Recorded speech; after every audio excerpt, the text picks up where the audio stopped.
Matthew chapter 20. For the kingdom of heaven is like unto a man that is a householder, which went out early in the morning to hire laborers into his vineyard.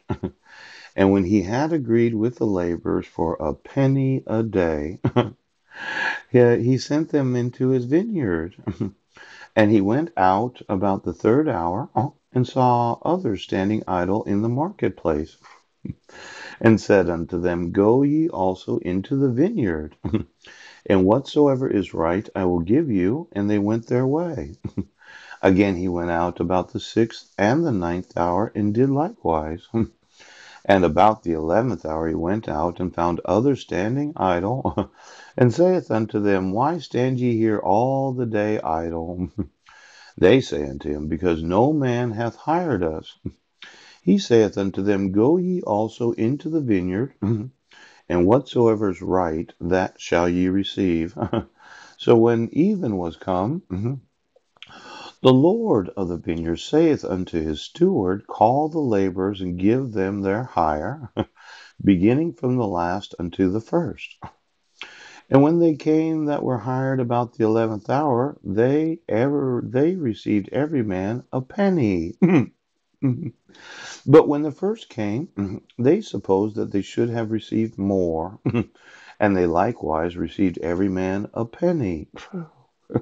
And when they had received it, they murmured against the good man of the house, saying, These last have wrought but 1 hour, and thou hast made them equal unto us, which have borne the burden and heat of the day. But he answered one of them, and said, Friend, I do thee no wrong. Didst not thou agree with me for a penny? Take that thine is, and go thy way. I will give unto this last even as unto thee. Is it not lawful for me to do what I will with mine own? Is thine eye evil because I am good? So the last shall be first, and the first last. For many be called, but few chosen. Now, it seems unfair, doesn't it? Yes. That this individual, known as the householder, had made an agreement that each of the laborers in his vineyard would each receive one penny, regardless of the amount of time that they worked. Now, let's say you're wealthy. You're one of these that thinks that artwork is very attractive. Yes. You like to have these very expensive paintings in your home or in your office. I'm going to want to purchase all the artwork today.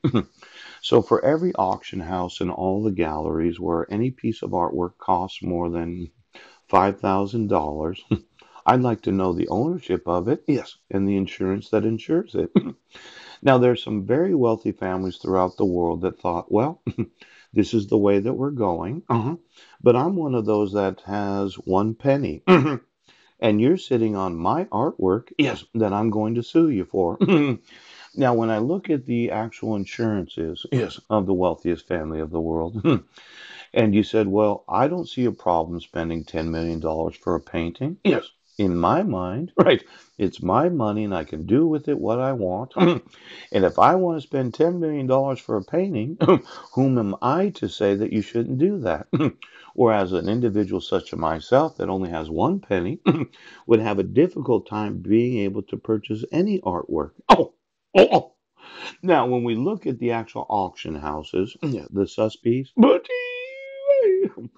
the individuals that auction off artwork, yes, for those that have the money to be able to purchase it, I want to know every piece of artwork, yes, that has been purchased for $5,000 or more for the last 25 years and the actual ownership of it, yes.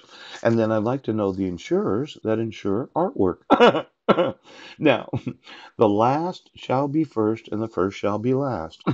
Let's say that's my last penny. Yes, and you decide you're going to enforce the laws. I'm going to sue all of those that have the legal obligation for the enforcement of the laws, all of those that have been involved in any sort of espionage, yes, and any war crimes or other use of technology that happens to violate the rights of American citizens. Now, I know you didn't want to include in your assets the individual artwork that you purchased, but I'm going to want to know you and I'm going to want to know how much you paid for it and how much it's insured for. So get me the insurers that insure any and all artwork that happens to have a value greater than $5,000. And then I want to know the individuals right now because I got to talk to you.